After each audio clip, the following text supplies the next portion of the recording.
Hello class 10 students, कैसे हैं आप सभी। मैंने लास्ट क्लास में आपकी 3.3 उसकी जो मेन वर्ड प्रॉब्लम्स थी वो डिस्कस कर दी थी। ओके, और इसके बाद अब हम वर्ड प्रॉब्लम्स कह रहा हूँ, आप बोल सकते हैं इक्वेशंस हमने सारी डिस्कस कर दी थी। अब मैं सारी जितनी भी हैं जो वर्ड प्रॉब्लम्स हैं बच्चे आपकी 3.3, 3.4, 3.5, 3.6 एज वेल एज ऑप्शनल जो एक्सरसाइज हैं वो मैं सोल्व करवाऊंगा। कुछ अभी क्वेश्चन चैप्टर नंबर जो ऑप्शनल है उसमें भी बची हुई हैं। ओके, तो वो भी हम डिस्कस करेंगे, बट जितना भी एग्जाम्पल पोर्शन था इक्वेशन सॉल्विंग का था वो कंप्लीट हो गया। आइए अब हम सोल्व करते हैं एक्सरसाइज 3.3 वर्ड प्रॉब्लम्स हैं। Exercise 3.3 question number 3 part number first. ठीक है बच्चे, जितनी भी वर्ड प्रॉब्लम्स हैं आराम से सोल्व कीजिएगा। ठीक है, जो एग्जाम्पल्स के वर्ड प्रॉब्लम्स हैं वो भी कंप्लीट हो चुकी हैं। आइए जरा क्वेश्चन नंबर 3 फर्स्ट पार्ट क्या कहता है, the difference between two numbers is 26 and one number is 3 times the other. Okay बच्चे, देखिए कहीं पे भी पहले तो अगर टाइम्स आ जाए 3 टाइम्स 4 टाइम्स 5 टाइम्स, टाइम्स का मतलब सीधा सीधा क्या होता है, मल्टीप्लाई करना है आपने। ओके, अब इसमें एक वर्ड लिखा हुआ है टाइम, जैसे मैंने बोला था 3 टाइम्स है तो 3 से आप मल्टीप्लाई कर देंगे। अब जैसे नेक्स्ट प्रॉब्लम है, मैं वैसे वर्डिंग्स बता देता हूं। एक्सीड है, लाइक एक्सीड आ गया, ठीक है ना, या मोर आ गया, ठीक है, या फिर ग्रेटर आ गया, लार्जर आ गया। उस केस में आपने क्या करना है माय डियर स्टूडेंट, वो प्लस करना है, यानी कि आप आगे जाने की बात कर रहे हैं। ओके, ऐसे ही जब आप एज बेस्ड प्रॉब्लम करेंगे उसमें वर्ड आएगा हेंस आ गया, ठीक है, या फिर आफ्टर आ गया, या फिर क्वेश्चन में विल बी या शैल बी नजर अगर आ गया आपको, ठीक है ना, विल या शैल जो भी आएगा, क्योंकि फ्यूचर है तो उसमें भी बच्चे आपने प्लस करना है। अगर आपका अगो मिल गया आपने, ठीक है, या फिर बिफोर मिल गया, ओके, या फिर वोज अगर क्वेश्चन में नजर आ गया तो समझ जाना पास्ट की बात हो रही है, तो माइनस करेंगे माय डियर स्टूडेंट्स। तो इस टाइप की ना वर्डिंग्स होती हैं, ठीक है। ये कुछ वैसी वर्डिंग मैंने लिखवा दी है जिसमें आपको क्लियर हो जाएगा कि प्लस करना है या माइनस करना है या मल्टीप्लाई करना है। ओके, अब जरा देख लो इनको। The difference between two number is 26। दो नंबर है, उनके बीच का जो डिफरेंस है वो 26 है। लेट अस सपोज एक x है एक y है, दोनों का डिफरेंस कितना है 26, and one number is 3 times the other. इसे समझिए कि एक नंबर जो है 3 टाइम्स है, यानी कि 3 गुना है दूसरे से। इसका मतलब एक नंबर बड़ा होने वाला है, एक नंबर छोटा होने वाला है, ठीक है बेटा। तो question number 3 part number first लिखेंगे, let one number be x and let other number be y. Now according to question इनके बीच का जो डिफरेंस है my dear student, x minus y is equal to 26, क्योंकि डिफरेंस बोला हुआ है इसका मतलब माइनस हो गया, ठीक है। तो एक तो इक्वेशन ये आ गई आपके, आप कहेंगे सर आपने x में से ही y माइनस किया है। अब दूसरी कंडीशन बच्चे एक और है कि एक नंबर जो है दूसरे का 3 टाइम्स है। लेट अस सपोज x बड़ा है, x is equal to 3y। अब इसका मीनिंग क्या हुआ कि x जो है वो 3 टाइम्स है, यानी कि 3 गुना है y का, ठीक है। अब आपने माना है कि x बड़ा है, ठीक है ना, x बड़ा है इसीलिए तो वो उसका 3 गुना है। अब मैं कहता हूं कि मेरा लेट अस सपोज मेरा जो मान लीजिए कोई मैथ्स का स्कोर है वो किसी और से वो 3 गुना है। मान लीजिए मेरे मार्क्स आए हैं लाइक 30 आए हैं, ठीक है ना, या फिर किसी के मार्क्स 10 आए हैं, तो मेरे कितने होंगे 30, तो मैं 10 किस में मल्टीप्लाई करूंगा, दूसरे वाले बच्चे में। तो ऐसी x is 3 times of y। Okay, उसने बोला ना। अब जरा ये जो दो कंडीशन है इसकी जो वैल्यू है यहां पे पुट कर दीजिए, किसमें, इस वाले इक्वेशन में। Now put value of x, ठीक है। अब यहां पे पुट कर देंगे तो x माइनस x की जगह 3y रखेंगे, यहां पे रखेंगे 3y minus y is equal to 26। तो ये बच्चे आ गया 3y minus y is 2y, 2y equal to 26, तो y will be what 26/2 that is 13। तो ये आपका जो नंबर है ये कितना आ गया बच्चे 13, y की वैल्यू आ गई। और एक है हमारा x इक्वल टू 3y, तो x is equal to 3 multiply कर दो और y की वैल्यू कितनी है 13, तो ये आ गया डियर स्टूडेंट्स 39। तो x आ गया मेरा 39 और y आ गया 13, ठीक है। तो यही दो नंबर हमें फाइंड आउट करने थे। देखो कितना इजी था ये, है ना। अब इसके बाद नेक्स्ट क्वेश्चन समझ में आ गया होगा कि दोनों का डिफरेंस था 26, एक नंबर दूसरे का 3 टाइम्स था, तो एक को x मान लिया, एक को y मान लिया। मैंने मान लिया कि x जो है 3 टाइम्स है y का, ठीक है, और फिर इसको सब्स्टिट्यूशन मेथड मतलब सब्स्टिट्यूट कर दिया और अपना फाइंड आउट कर लिया। नेक्स्ट है the larger of to supplementary angle. सबसे पहले मुझे आप ये बताओ सप्लीमेंट्री एंगल और कॉम्प्लीमेंट्री एंगल पता है या नहीं पता? सेकंड पार्ट की बात कर रहा हूं बेटा। Supplementary angle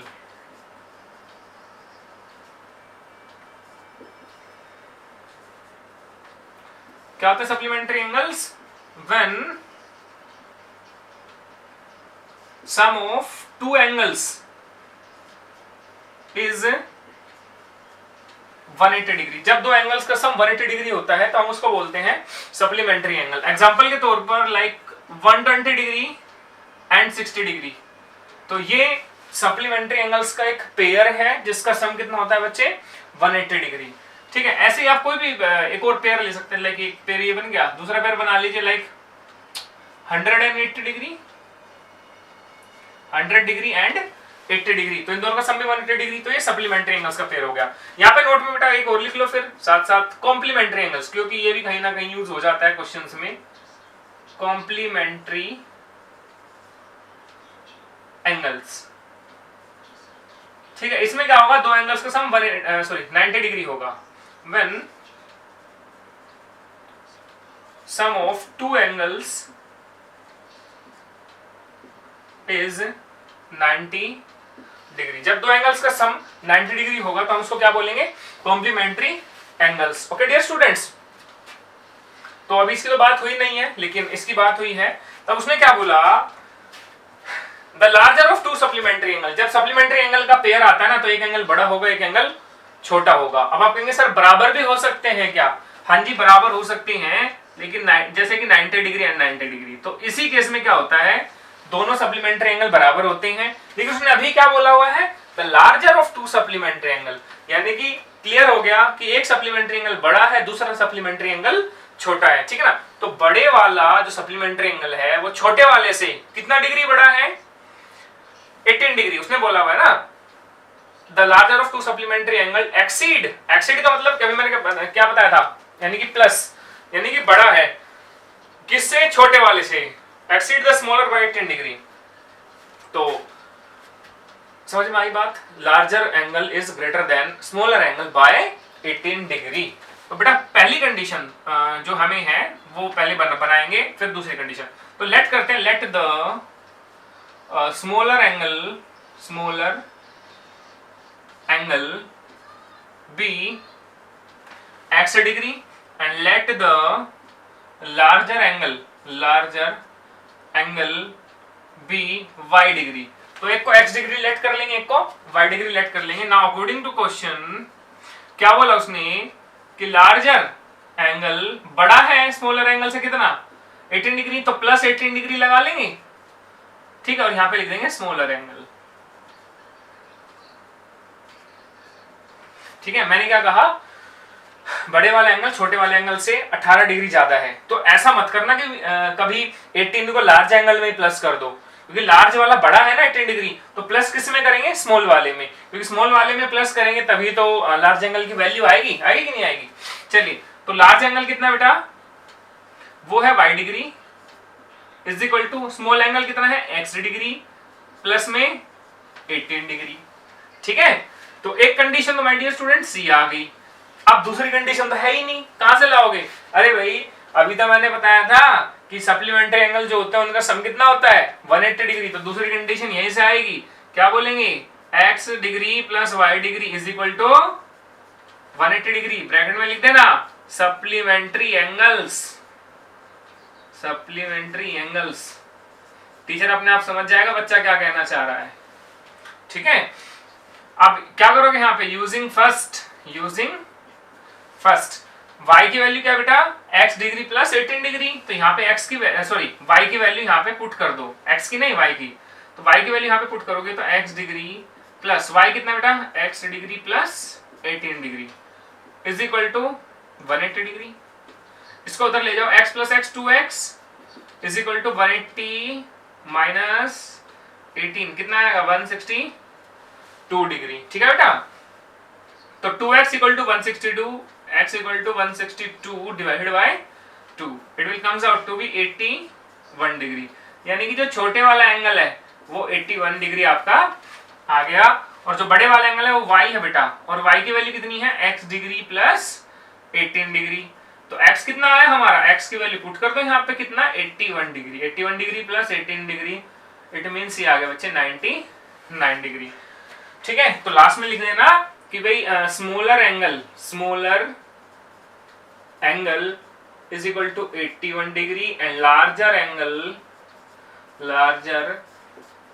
angle is equal to 99 degree. ठीक है बेटा, देख लीजिए आप जल्दी से इसको।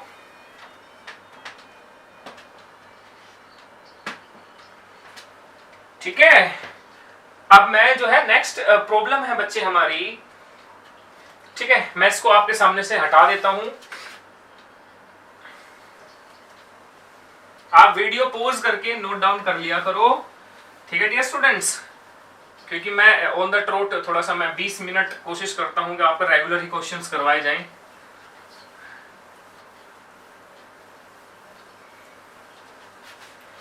चलिए जी, नेक्स्ट बच्चे थर्ड पार्ट। क्या कहता है, the coach of a cricket team buy 7 bats and 6 balls for ₹3800। ठीक है, तो 7 बैट्स एंड 6 बॉल्स खरीदे हैं, और कितनी कॉस्ट आई है उसकी 3800। तो पहले लेट करते हैं, कुछ कंडीशन दी हुई है, ठीक है, और उसके बाद फिर बोला हुआ है 3 बैट 5 बॉल, उसकी कॉस्ट है 1750 डिग्री। तो एक बैट और एक बॉल की कॉस्ट निकालनी है, ईच बैट ईच बॉल। तो लेट कॉस्ट ऑफ 1 बैट, एक बैट की कॉस्ट आप लीजिए, लेट अस सपोज ₹x। ठीक है बच्चे, नाउ लेट कॉस्ट ऑफ लिख लेना बीच में, of 1 ball is equal to ₹y। एक बैट की कॉस्ट x, दूसरे और एक बॉल की कॉस्ट y। अब उसने क्या बोला है, 7 bat and 6 ball. Now according to question, अब आप मुझे एक बात बताना, ठीक है, लाइक थोड़ी देर के लिए मैं मान लेता हूं एक बैट की कॉस्ट है रुपीज मान लीजिए 500, और हमारे पास बैट है लेट अस सपोज 15 बैट है, मान लीजिए 15 बैट है। तो आप क्या करोगे, 15 बैट की कॉस्ट निकालने के लिए इसको 15 से मल्टीप्लाई करोगे कि नहीं करोगे, डेफिनेटली करोगे।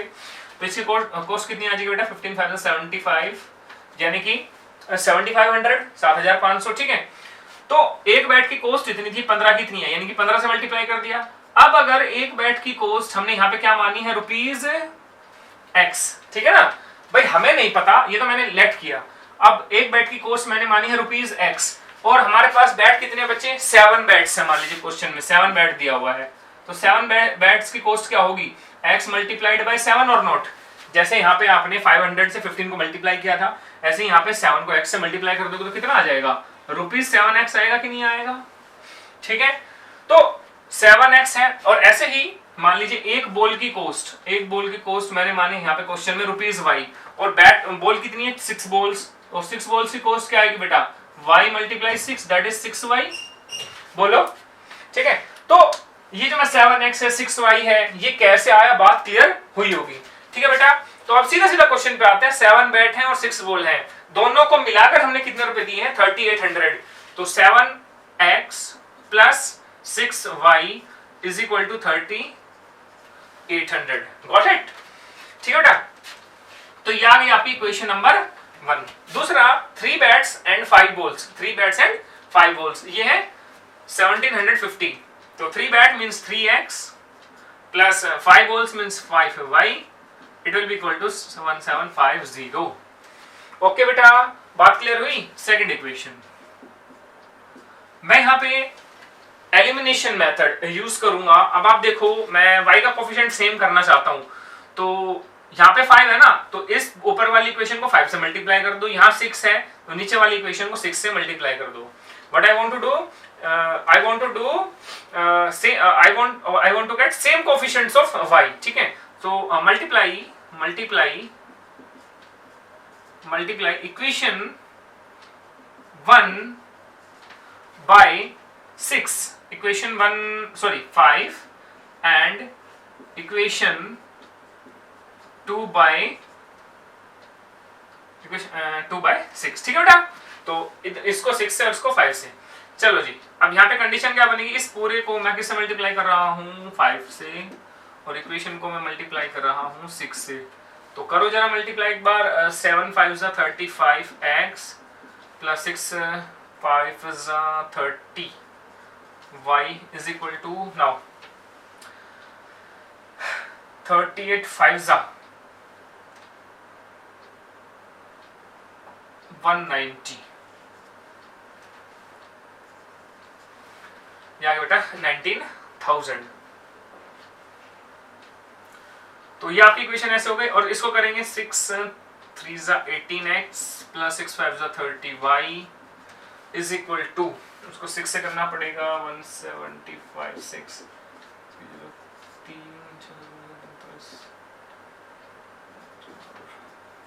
ये आगे जी बेटा 10500, ठीक है माय डियर स्टूडेंट्स। ओके, बस यही है, थोड़ा सा जो टाइम लेता है मल्टीप्लाई करने में। अब आपने क्या करना है, यहाँ पे प्लस साइन है बेटा, यहाँ माइनस लगा दो, यहाँ पे प्लस है यहाँ पे माइनस लगा दो, यहाँ पे इसके साथ भी प्लस है तो माइनस लगा दो, ठीक है। ऐसा मत करना कभी प्लस प्लस माइनस, ऐसा कुछ नहीं करना। मैं जो नीचे वाले जो टर्म्स हैं उसके साइन चेंज कर रहा हूँ।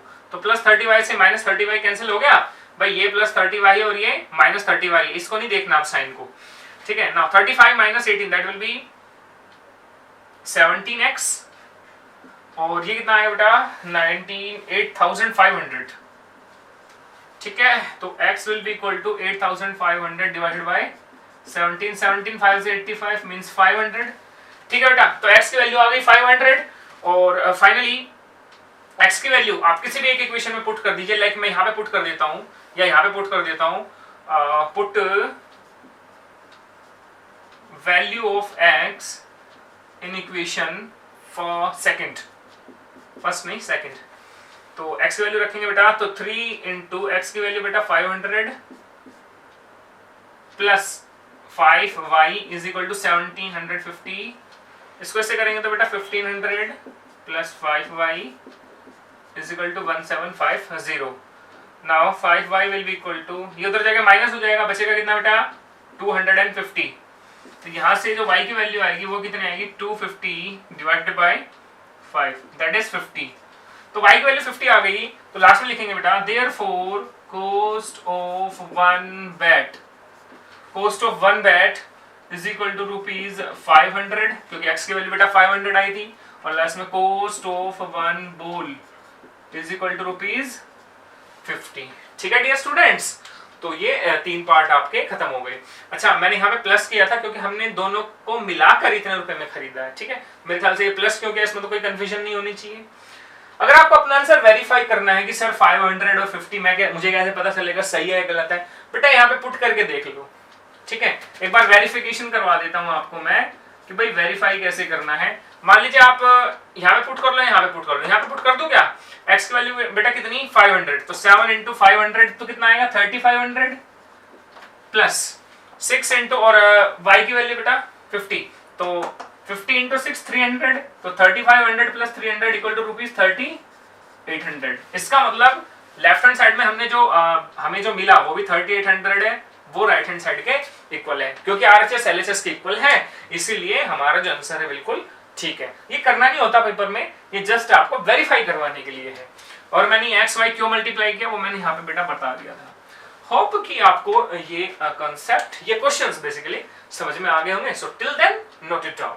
सो स्टूडेंट्स, अब मैं पार्ट नंबर 4 की तरफ, 4th 5th 6th यही 6 पार्ट्स हैं इसमें, ठीक है बेटा। तो 4th पार्ट की तरफ मूव करता हूँ, ठीक है। अब देखिए कई बार जैसे कि हम इसमें टैक्सी चार्जेस की बात हुई है, टैक्सी चार्जेस में कुछ इस तरीके से कंडीशन है कि भाई अगर हम एक सर्टेन डिस्टेंस चलते हैं तो किराया बिल्कुल फिक्स है। लाइक अब हमें कह दिया कि मान लीजिए पहले 3 किलोमीटर चलने पर, मान के चलिए पहले 3 किलोमीटर चलने पर हमने किराया फिक्स कर दिया कि वो किराया है मान लीजिए ₹15, लेट अस सपोज, ठीक है, कि पहले 3 किलोमीटर चलने पर किराया फिक्स है 15। अब उसमें आप पूरे 3 किलोमीटर ट्रैवल कर लो, या फिर 2 किलोमीटर ट्रैवल करके गाड़ी से उतर जाओ, या फिर 1 किलोमीटर ट्रैवल करके गाड़ी से उतर जाओ, ठीक है। लेकिन आप 3 किलोमीटर के बाद जब आप मूव करेंगे, ठीक है, मान लीजिए 3 किलोमीटर के बाद आप चले हो 7 किलोमीटर तक, ठीक है ना। 3 तक तो किराया 15 रुपये हो गया। क्या कहना चाह रहा हूँ मैं कि भाई आप चले हो, पहले इसको समझना एक बार, पहला किलोमीटर, दूसरा किलोमीटर, तीसरा किलोमीटर, ये चलने के लिए हमें ₹15 पे करने पड़ेंगे। ये बेटा फिक्स चार्ज बोलते हैं उसको। क्या बोलते हैं? Fix charge. इसमें कोई कटौती नहीं हो सकती, ठीक है। तो ये अब आप इसमें 1 किलोमीटर ट्रैवल कर लो या 2 कर लो या 3 तक, 3 किलोमीटर तक आपने इतना किराया देना ही पड़ेगा। लेकिन उसके बाद मान लीजिए, मैं क्या कह रहा हूं, आप चले हैं 7 किलोमीटर तक, ठीक है। अब उसने कह दिया कि सर 3 किलोमीटर तक तो ये कंडीशन है, लेकिन उसके बाद आप जितना भी एडिशनल किलोमीटर चलोगे, उसने कहा कि मैं पर किलोमीटर का आपसे ₹5 लूंगा। क्या लूंगा? ₹5 लूंगा। किसके? हर एक किलोमीटर के। पर किलोमीटर का मतलब बेटा 1 किलोमीटर के ₹5 आपको देने पड़ेंगे। अब मैं क्या कह रहा हूं, आप बेटा चले हो 7 किलोमीटर तक, 1 2 3 4, तो 4 किलोमीटर एक्स्ट्रा चल लिए आप, तो एक्स्ट्रा डिस्टेंस आपने कितना कवर किया? कितना बेटा? 4 किलोमीटर, ठीक है ना, 4 किलोमीटर्स, ठीक है। तो अब आप मुझे ये बताओ, आपको टोटल जो किराया है वो कितना देना पड़ेगा? भाई पहले 3 किलोमीटर के लिए तो 15 रुपये तो ये हो गए, ये फिक्स चार्ज हो गया, ठीक है। उसके बाद आप चले हैं टोटल 4 किलोमीटर, ठीक है ना, और 1 किलोमीटर का किराया है 5 रुपये, तो 4 किलोमीटर का किराया कितना हो जाएगा? ₹5 × 4 दैट इज ₹20। तो 20 रुपीज़ तो ये हो गए और 15 रुपीज़ ये हो गए जो आपको शुरू में देने थे। इसका मतलब मैं क्या करूंगा? 20 + 15 दोनों का ऐड करूंगा, आपको टोटल किराया, टोटल जो टैक्सी फेयर देना पड़ेगा वो कितना होगा? 35 रुपीज़। मेरे ख्याल से ये कंडीशन समझ में आई, ठीक है। अब अगर आपने ये समझ लिया तो फिर ये क्वेश्चन, इसकी औकात कुछ भी नहीं है आपके सामने, ठीक है। अगर आपने ये कंसेप्ट कैच कर लिया तो ये मैं यहाँ पे भी प्लस करने वाला हूँ, तो प्लस क्यों किया ये भी समझ में आ गया होगा। पहले मैं नंबर से डील इसलिए कर रहा हूँ ताकि इजी हो जाए चीज़ों को समझना आपके लिए, ठीक है बच्चे। तो ये चीज़ क्लियर हो गई। चलो जी आगे बढ़े। तो अब आते हैं मेन क्वेश्चन पे। क्या कहता है? The taxi charges in a city consist of fix charge. मैंने बताया अभी फिक्स चार्ज, ठीक है। जैसे कि पहले 3 किलोमीटर के लिए मैंने 15 रुपये लेट किए थे, तो एक फिक्स चार्ज है together with the charge for the distance covered, ठीक है। और फिर एक्स्ट्रा होगा, जो आप एक्स्ट्रा कवर करेंगे उसके लिए चार्ज होगा। तो उसने 2 कंडीशन दी हुई हैं कि अगर हम 10 किलोमीटर का डिस्टेंस ट्रैवल करते हैं तो हमें जो चार्ज देना पड़ेगा बेटा वो देना पड़ेगा 105 रुपीज़, और अगर हम 15 किलोमीटर कवर करते हैं तो हमारा जो टोटल चार्ज आएगा वो आएगा 155 रुपीज़, ठीक है। तो उसने यही पूछे हैं कि फिक्स चार्ज बताओ और चार्ज पर किलोमीटर बताओ, ठीक है ना। तो फिक्स चार्ज कितना और हर एक किलोमीटर के लिए आपको कितना चार्ज, कितने पैसे देने पड़े। और फिर आगे भी पूछा हुआ है कि अगर एक पर्सन 25 किलोमीटर डिस्टेंस ट्रैवल करता है टैक्सी से तो उसको कितना चार्ज देना पड़ेगा। तो बहुत ईजी है। लेट करते हैं पार्ट नंबर 4। तो लेट करेंगे सबसे पहले, लेट द फिक्स्ड चार्ज, ठीक है। तो वो आप मान लीजिए ₹X। Now let the charge per kilometre, charge per kilometre यानी कि 1 किलोमीटर के लिए जो चार्ज है, पर का मतलब होता है 1, ठीक है। Let it be ₹Y। Now according to question, भाई देखो X तो फिक्स है, X तो कुछ कर ही नहीं सकते आप, प्लस 10 किलोमीटर ट्रेवल किया है। अब ये बताओ 1 किलोमीटर का आपने कहा, यहाँ पे ना पर किलोमीटर लिखा है, तो 1 किलोमीटर का चार्ज है ₹Y। अब क्वेश्चन में लिखा हुआ है कि 10 किलोमीटर डिस्टेंस है, ठीक है ना। टोटल डिस्टेंस कितना है? 10 किलोमीटर। तो 10 किलोमीटर के लिए आपको कितना देना पड़ेगा? 10 × Y और नॉट बोलो, तो इतने रुपीज़ देने पड़ेंगे 10Y, ठीक है। 1 किलोमीटर का है ₹Y, तो 10 किलोमीटर 10 से सीधा Y को मल्टीप्लाई कर देंगे, ठीक है। तो ये तो मेरे ख्याल से क्लियर होगा, इसमें कोई बड़ी बात नहीं है। मान के चलो ना 1 किलोमीटर का है ₹3, और तो 10 किलोमीटर का कितना हो जाएगा बोलो? 3 × 10 तो 30 होगा कि नहीं होगा? अभी भी तो मल्टीप्लाई किया है। बस यहाँ पे हमें ये नहीं पता कि किराया है कितना, ठीक है ना, 1 किलोमीटर का, तो इसलिए Y को 10 से सीधा मल्टीप्लाई कर दिया। तो X + 10Y is equal to ₹what? Total दिया कितना है हमने किराया? 105 रुपीज़ दिया है, ठीक है। तो late it B equation number 1। बोलो क्लियर हो रहा है कि नहीं हो रहा? चलो जी नेक्स्ट। X तो फिक्स है, X को नहीं बदल सकते, प्लस 15 किलोमीटर ट्रैवल किया है तो 15Y, ठीक है। कैसे आया वो आप सभी होशियार हैं। तो 155 हमने इसका जो है चार्ज बेटा दिया हुआ है, 155 है ना, हाँ। चलो जी ये आ गया सेकंड। बस अब आपको एक्स और वाई की वैल्यू फाइंड आउट करनी है। इसको तो यहीं सीधा एलिमिनेशन लगाओ ना। देखो ये प्लस है तो यहाँ माइनस आएगा, ये प्लस है तो ये माइनस आएगा, और ये भी प्लस का, ये क्या आएगा बेटा, माइनस का। ये रुपीज़ का साइन हटा देना बेशक, कोई दिक्कत नहीं है। Now x will cancel out x, plus 10y minus 15y that is minus 5y, और ये आएगा बेटा माइनस 50। ठीक है, तो minus will cancel out minus, y will be equal to 50/5 that is 10। तो बेटा y की वैल्यू कितनी आ गई, 10। नाउ ये आ गया चार्ज पर किलोमीटर। अब आपको x की वैल्यू निकालनी है, तो किसी भी इक्वेशन में y की वैल्यू पुट कर देंगे। तो put value of y in equation, like मैं 1 में पुट कर देता हूँ। इक्वेशन 1 में मैं y की वैल्यू रख देता हूँ। ठीक है बेटा, तो x प्लस 10y है इसमें, तो 10 इंटू वाई की वैल्यू कितनी है, 10 इज इक्वल टू 105। ओके, तो x प्लस 10 10 100 इक्वल्स टू 105, तो y will be equal to 105 minus 100 that is, sorry x is equal to, so x equal to आ गया बेटा 5, तो x की वैल्यू हमारी 5 आ गई। अब उसने एक कंडीशन और पूछी है, तो आ गया ना, फिक्स चार्ज भी आ गया और चार्ज पर किलोमीटर भी आ गया। उसको आप लिख दीजिएगा कि भाई fix charge is equal to, fixed charge is equal to ₹5 and charge per kilometre equal to ₹10। ठीक है बेटा, तो 5 प्लस, हाँ ठीक है, कंडीशन सेटिस्फाई कर रही है। आप यहाँ पे पुट करके देख लेना कि आंसर ठीक है या नहीं है, वेरिफिकेशन के लिए। अब उसने कहा कि अगर 25 किलोमीटर हमें डिस्टेंस ट्रेवल करना हो तो उसके लिए कितना चार्ज देना पड़ेगा, तो 425 किलोमीटर। ठीक है, एक्स तो फिक्स है, प्लस आपने 25 ट्रैवल किया है तो 25y, तो 25 किलोमीटर के लिए ये वाली कंडीशन बनेगी। तो एक्स कितना बेटा, 5 प्लस 25 इंटू 10, तो 5 प्लस 25 इंटू 10 इज 250, तो बेटा आ गया ₹255। तो हमें 25 किलोमीटर ट्रैवल करने के लिए कितना चार्ज देना पड़ेगा, ₹255। मेरे ख्याल से बात क्लियर हो गई होगी। इसको आराम से फटाफट नोट डाउन कीजिए। मैं वीडियो रोक के इसको लिख लेना। अब मैं अगले क्वेश्चन पे चलता हूँ बेटा। पहले तो मैं सोच रहा था कि मैं सारी टाइप की वर्ड प्रॉब्लम इकट्ठी करवाऊंगा, जैसे कि एज बेस्ड प्रॉब्लम है वो एक साथ करेंगे, और या फिर नंबर बेस्ड प्रॉब्लम है वो एक साथ करेंगे। ठीक है, फ्रैक्शन बेस्ड प्रॉब्लम है वो एक साथ करेंगे। लेकिन फिर थोड़ा डिमांड आई कि नहीं सर एक्सरसाइज वाइज चलिए, तो हमने क्या किया, एक्सरसाइज हर एक एक्सरसाइज ही हम सोल्व करवाएंगे। ठीक है, उसमें फिर ऐसे होता 3.6 का कोई पार्ट उठता, 3.5 का कोई पार्ट हम लेते, तो वो थोड़ा सा आपके लिए कंफ्यूजिंग हो जाता। ठीक है बेटा, तो 5th पार्ट पे आते हैं, पार्ट नंबर 5, क्वेश्चन नंबर 3। क्या कहता है, अ फ्रैक्शन बिकम्स 9/11। एक जो फ्रैक्शन है वो 9/11 के इक्वल होता है कब, if 2 is added to both the numerator and denominator. अगर मैं दोनों न्यूमरेटर में भी और डिनोमिनेटर में भी 2 ऐड कर दूंगा। फिर दूसरी कंडीशन है, ठीक है चलेंगे, और फ्रैक्शन फाइंड आउट करना है। ठीक है बेटा, सब सीधे चलते हैं। तो लेट द न्यूमरेटर, कोई फ्रैक्शन है तो उसमें एक न्यूमरेटर होगा, मान लीजिए जैसे इसमें दे भी रखा है 9/11, तो बेटा न्यूमरेटर को आप x मान लो, डिनोमिनेटर को y मान लो, लेकिन इसमें मत मानना कभी सी को x और y मान लो।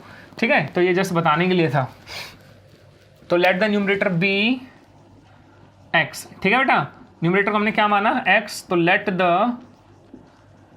Denominator be y। ठीक है, एक को x मान लिया, एक को y मान लिया। अब उससे कंडीशन में क्या बोला हुआ है, एक जो फ्रैक्शन है ना वो 9/11 के इक्वल है, लेकिन कब है, जब मैं न्यूमरेटर और डिनोमिनेटर में दोनों में 2 ऐड कर दूंगा। तो x plus 2 divided by y plus 2। ठीक है बेटा, थोड़ा इसको पास में लिख लो, इज इक्वल टू 9/11। एक कंडीशन तो यहाँ से आएगी। दूसरी कंडीशन में क्या बोला उसने कि अगर मैं 3 ऐड कर दूं न्यूमरेटर और डिनोमिनेटर में, तो फ्रैक्शन कितना हो जाएगा, 5/6। ठीक है बेटा, तो x plus 3 divided by y plus 3, और फ्रैक्शन कितना चेंज हो गया, 5/6। बात आ गई समझ में। तो चलो इसको इधर मल्टीप्लाई कर दो। x को 11 से करूंगा तो 11x plus 22y, cross multiplication, इसको इधर सॉरी 22y नहीं 22 है, इज इक्वल टू ये आएगा बेटा 9y प्लस 18। इन दोनों को इधर ले आओ, तो 11x minus 9y plus 22 and minus का क्या हो जाएगा बेटा 18। तो 11x 9y प्लस 9y ना, इधर जाके माइनस 9y हो गया, और plus 4 is equal to 0. This is your equation number 1. Similarly 6x plus 18 is equal to 5y plus 15. तो बेटा ये आ गया 6x minus 5y and plus 3 is equal to 0. ये बेटा आपकी इक्वेशन नंबर 1, ये इक्वेशन नंबर 2. तो क्या करें, इसको यहीं पे रख लो. 6x minus 5y plus 3 is equal to 0, ये आपकी इक्वेशन नंबर 2. मैं क्या करूँगा, ऐसा करता हूँ y का कोफिशिएंट सेम बना लेता हूँ. यहाँ पे y का कोफिशिएंट 9 है, यहाँ पे y का कोफिशिएंट 5 है, तो आपको बताने की जरूरत नहीं है क्या करना है. ठीक है, यहाँ 5 है ना, तो ऊपर वाली इक्वेशन को 5 से मल्टीप्लाई कर दो. मल्टीप्लाई इक्वेशन 1 बाय 5 एंड यहाँ पे कितना है 9, तो नीचे वाली इक्वेशन को 9 से मल्टीप्लाई कर दो एंड इक्वेशन 2 बाय 9 कर दो जल्दी से मल्टीप्लाई. तो बेटा ये आपका 5 से मल्टीप्लाई पूरा, और ये पूरा 9 से मल्टीप्लाई. पूरे में मल्टीप्लाई करना है. 11 5 ज़ा 50, 5x माइनस 9 5 ज़ा 40, 5y प्लस 5 4 ज़ा 20, that will be equal to 0. Now इसको 9 से करेंगे. 9 6 ज़ा 54x माइनस 9 5 ज़ा 45y प्लस 9 3 ज़ा 27 इज इक्वल टू 0. लो जी, यहाँ पे प्लस है तो माइनस लगा दो, यहाँ माइनस है तो यहाँ प्लस लगा दो, यहाँ प्लस है तो यहाँ माइनस लगा दो, और इनको क्या कर दो, कैंसिल आउट कर दो. ये बेटा इसमें से ये जाएगा तो x बचेगा सिर्फ, और -7 इज इक्वल टू 0. देखो 20 और माइनस का 27, तो -7. तो x की वैल्यू बेटा कितनी आ गई, 7. अभी x की वैल्यू किसी भी इक्वेशन में पुट कर दो, फर्स्ट में सेकंड में. मैं सेकंड में पुट कर देता हूँ. पुट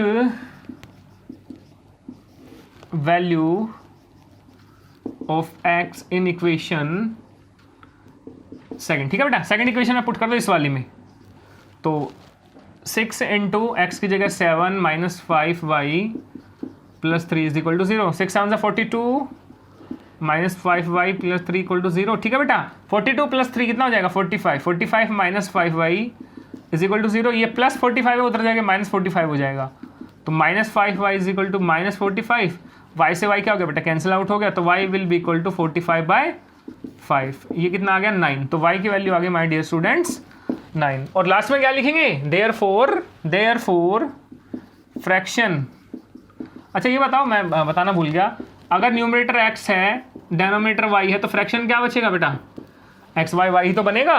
भाई न्यूमरेटर x, डेनोमिनेटर y, तो फ्रैक्शन हो गया x बाई y, क्योंकि उसने फ्रैक्शन ही पूछा हुआ है क्वेश्चन में. तो fraction means x by y. x की वैल्यू कितनी है बेटा, 7, और y की वैल्यू कितनी है, 9. तो मेरा फ्रैक्शन बन गया 7 बाई 9. देख लो जरा ध्यान से, क्वेश्चन समझ में आया क्या.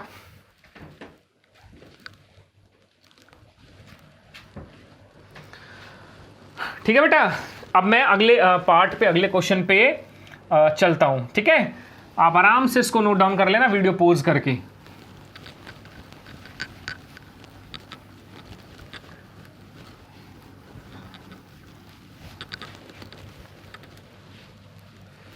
चलो जी, पार्ट नंबर 6. देखो एज बेस्ड प्रॉब्लम वैसे मैं एक बार पहले भी करवा चुका हूं, जब मैंने आपको ग्राफिकल मेथड समझाया था. ठीक है बेटा, तो 5 इयर्स हैंस, देखो मैंने कहा था ना हैंस आएगा, हैंस कहीं पे आ जाए मतलब प्लस. और देखो क्वेश्चन में विल भी आया हुआ है, विल भी मतलब प्लस, इसका मतलब इस कंडीशन में प्लस होने वाला है. फिर मैंने बताया था अगो, अगो का मतलब माइनस. फिर मैंने बताया था वोज, वोज का मतलब माइनस. तो ये वर्डिंग से पता लग जाएगा कि प्लस करना है माइनस करना है. 5 साल बाद की कंडीशन बता रहा है. जैकब जो है अपने बेटे की एज से कितना होगा बेटा, 3 टाइम्स. ठीक है ना, टाइम्स भी बताया था, जैसे 3 टाइम्स 4 टाइम्स. 3 टाइम्स मतलब 3 से मल्टीप्लाई, 4 टाइम्स मतलब 4 से मल्टीप्लाई, थ्राइस बोल दे, ट्वाइस बोल दे. ठीक है ना, तो वो सब जो है इसी में आ जाता है मल्टीप्लाई वाले पोर्शन में. तो देखो 5 साल बाद की कंडीशन कहता है जैकब की जो एज है अपने बेटे की एज से 3 टाइम्स है. ठीक है बेटा, तो सबसे पहले लेट करते हैं, लेट प्रेजेंट एज लेट करते हैं हमेशा. Let present age of Jacob. Jacob की जो बेटा प्रेजेंट एज है वो कितनी है, let us suppose x years. ठीक है ना, let present age of son, उसके बेटे की एज मान लेते हैं y ईयर्स. ठीक है माय डियर स्टूडेंट्स. और नाउ 5 साल बाद की बात है ना, तो पहली कंडीशन बनाते हैं बेटा 5 इयर्स हेंस. 5 साल बाद की कंडीशन है। अब ये बताओ जैकब की अब एज x है तो 5 साल बाद कितनी होगी, तो Jacob's age is equal to x plus 5 और नोट। मुझे बता देना सभी क्लियर हो रहा है कि नहीं हो रहा, कि भाई अब x है ना जैकब की एज, अब से 5 साल बाद क्या होगी x प्लस 5। मान लीजिए आपकी एज है अभी 15 साल, तो 5 साल बाद कितनी होगी 20 ईयर्स, क्योंकि प्लस 5 हो जाएगा। His son's age is equal to y plus 5 years. ठीक है बेटा। नाउ अकॉर्डिंग टू क्वेश्चन क्या बोलता है, Jacob's age will be 3 times of his son's age. तो लिखेंगे Jacob's age is equal to 3 times बोला हुआ बेटा, तो मतलब 3 से मल्टीप्लाई करेंगे, 3 मल्टीप्लाई और फिर क्या लिखेंगे सन्स एज, 3 गुना है ना, सन की एज का 3 गुना है, तो 3 मल्टीप्लाई किस में करेंगे, सन में, कभी जैकब में मल्टीप्लाई कर दो, उल्टा चलता है मैथ में। तो जैकब की एज कितना बेटा x प्लस 5 और 3 मल्टीप्लाई सन कितना बेटा y प्लस 5। ठीक है, तो चलो जी x plus 5 is equal to 3y plus 15, तो x माइनस 3y, 15 को भी इधर लाओगे, 5 को उधर ले जाओ, ऐसा करो, 15 माइनस 5 विल बी 10 और 3y को मैं इधर ले आया, तो बेटा आपकी इक्वेशन नंबर 1 बन गई। ठीक है, अब हम जो है दूसरी कंडीशन पे चलते हैं, 5 साल पहले की बात जो कर रहा है ना, 5 ईयर्स अगो, 5 साल पहले ये बताओ जैकब की एज कितनी रही होगी, Jacob's age is equal to x minus 5 years. जो भी करना यहाँ पे करना प्लस या माइनस, ठीक है ना, क्योंकि अभी एज उसकी x ईयर्स है, 5 साल पहले x minus 5 years. Now son's age, बेटे की उम्र कितनी रही होगी बेटा, y माइनस 5 ईयर्स। और कंडीशन में क्या कहता है कि जो जैकब की एज है ना वो 7 गुना थी, 7 टाइम्स थी अपने बेटे की एज से, तो Jacob's age is equal to 7 times मतलब 7 से मल्टीप्लाई और सन्स एज। ठीक है बेटा, जैकब की एज कितनी हो गई x माइनस 5 और सन की एज कितनी है y माइनस 5, तो x minus 5 is equal to 7 को y से करेंगे 7y माइनस 7 5 35, तो x माइनस 7y और ये उधर जाके बेटा प्लस हो जाएगा, ये बन जाएगा minus 30। This is your equation number 2। ठीक है बेटा, जैसे हमने बाकी इक्वेशन सोल्व करी हैं वैसे ही आप इन भी इक्वेशंस को सोल्व कर सकते हो। ठीक है,